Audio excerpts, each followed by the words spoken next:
élection, nous avons été avec le président Tshisekedi pour présenter notre initiative de pacte social pour la paix et le bien-vivre ensemble en RDC, dans la région des Grands Lacs.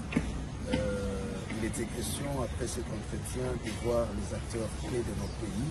Et c'est ce qui nous a amené aujourd'hui chez le président Martin Fayulu pour discuter avec lui, pour présenter également l'initiative.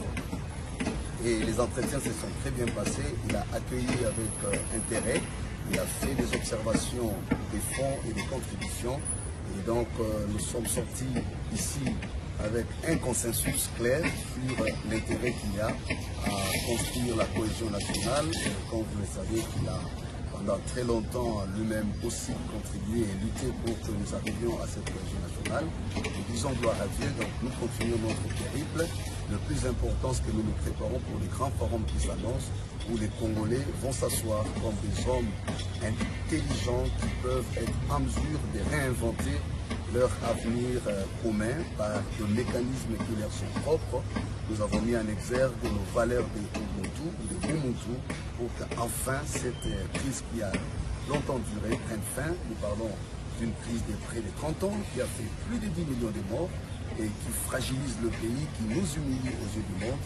Et nous pensons comme Église catholique et protestante aujourd'hui que par la grâce de Dieu, avec tous les fils et les filles du pays, nous allons mettre fin à cette situation.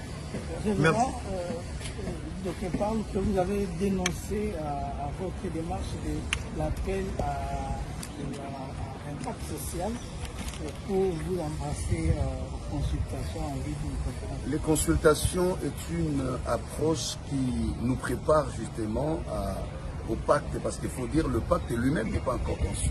Ce que nous avons présenté, c'est la feuille de route qui donne justement la lumière sur les voies à emprunter pour arriver à ce pacte.